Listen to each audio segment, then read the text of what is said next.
Balik lagi di podcast TV Show Ngobrol Sering tapi nggak bikin boring. Masih bareng sama Irma di sini dan masih bersama dengan Kak Sandika. Aduh, ini dengerin ceritanya luar biasa ya. Ini harapannya sih sebenarnya sama aku juga pengen banget bisa menghadirkan sebuah lingkungan yang bisa benar-benar jadi satu wadah orang-orang keberadaannya itu diakui gitu. Karena banyak dong kayak kita tahu ya problem-problem, masalah yang terjadi bahkan sampai dengan banyak lah apa artinya masalah-masalah di negara ini bahkan yang terjadi itu karena mereka merasa tidak diakui dan akhirnya mereka melakukan sesuatu yang negatif hanya untuk dilihat. Nah ini gimana pandangan Kak Sandika?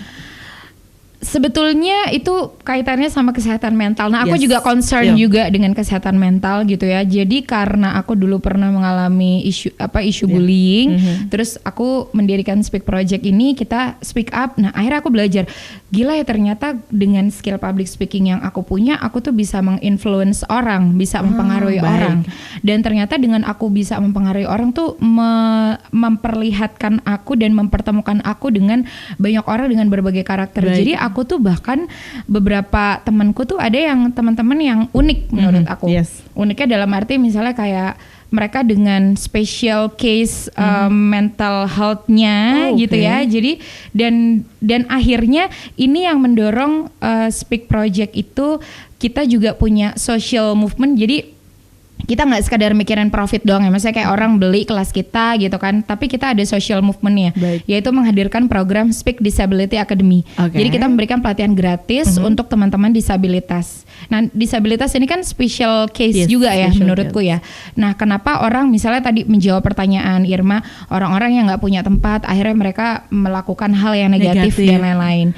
Pandangan aku adalah sangat disayangkan gitu ya, dan masyarakat kita itu sebetulnya masih tergolong masyarakat yang gampang sekali memberikan label, gampang sekali menjudge kayak oh lo begini, lo begitu, lo jelek, lo cantik dan lain-lain. Dengan gitu. Karakter yang sudah ada gitu ya. Dan aku amat sangat nggak suka sama orang-orang kayak gitu.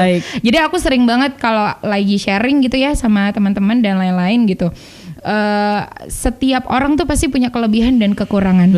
Kunci kita adalah bagaimana kita mensyukurinya dan kemudian bagaimana kita bisa saling belajar untuk mensupport satu sama lain. Karena lingkungan itu amat sangat memberikan pengaruh. Nah akhirnya itu yang mendorong Speak Project juga untuk bagaimana kita bisa memberikan kebermanfaatan lebih luas lagi. Nggak cuma untuk orang-orang normal, tapi untuk orang-orang yang disabilitas. Bayangin ya, kita itu punya 20 anak didik netra yang sudah graduation kemarin. Anda kan mengajar juga ya? Mengajar juga di sana dan luar gimana biasa. Rasanya? Ini mau cerita juga ya, karena pemirsa ini luar biasa banget. Ketika aku diajak bergabung, jadi aku gabung juga sebagai Speak Project gitu kan. Dan punya pengalaman bisa berbagi bersama dengan teman-teman disabilitas, khususnya netra begitu.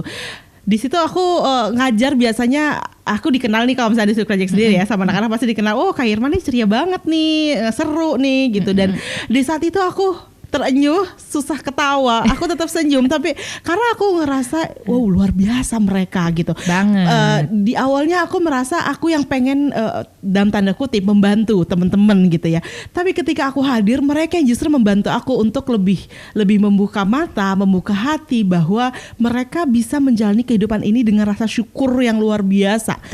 Syukur ini kan banyak gitu Kak Sandika ya, dimana aku melihat syukur mereka dari mana? Emang mereka mengucap alhamdulillah gitu? Ya enggak sih. Artinya dengan mereka mau hadir ke satu tempat yang mana kadang-kadang tempatnya nggak cuma sekedar tempat yang datar ya, harus naik lift, itu usaha gitu loh menurut aku. Terus mereka maju, mereka senang ketika kita yang orang-orang normal aja sometimes kayak siapa yang mau maju, nggak ada, mereka berebut angkat tangan. Menurut aku itu sebagai rasa syukur di mana mereka menunjukkan diri mereka. Wow, betul. Jadi terima kasih banget Speak Project. Ya sama-sama ya. Jadi balik lagi ke netra tadi gitu ya. Awalnya itu mereka ada yang agak sedikit barbar ya. Barbar tuh maksudnya kayak oh kok kayak gini sih apa segala macam. Akhirnya kita coba educate mereka pelan-pelan. Jadi kita juga belajar bagaimana berkomunikasi dengan teman netra, dan netra pun juga belajar bagaimana mereka menerima pelatihan ini dengan baik. Kami kan programnya 6 bulan ya, lumayan lama. Dan itu mereka yang tadinya tuh ada beberapa orang yang udah deh gue hidup aja gue udah bersyukur gitu. Maksudnya mereka tidak punya tujuan dalam hidup, juga, tidak punya mimpi. Akhirnya ketika mereka gabung di program ini, kita benar-benar gratisin, ini nggak kita kasih biaya spesial pun, menghadirkan mentor-mentor yang profesional juga. Nah disitulah akhirnya mereka setelah program ini selesai, aku ngelihat beberapa orang itu ada yang mulai, ada yang udah nge-MC. Kebayang nggak sih Netra bisa nge-MC? Bisa kah? Bisa, udah. Dan itu udah ada. Gitu. Terus udah gitu anak-anak Netra didikan kami yang kemarin itu juga ada yang mereka bikin band. Aku pikir aku ngajar doang, ternyata mereka juga akhirnya nge-MC gitu ya. Bahkan ada yang bikin podcast.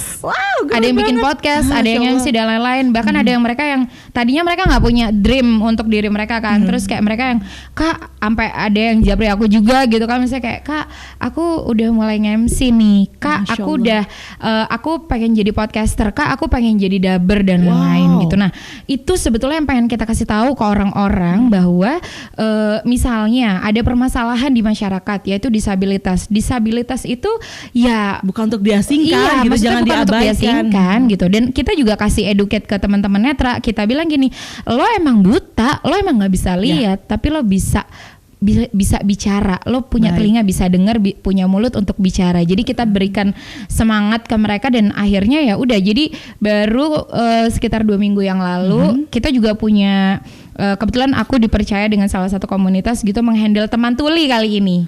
Ini beda lagi tantangannya ya. Ini teman tuli, tapi kalau teman tuli ini fokusnya adalah pelatihan untuk jadi wirausaha kuliner.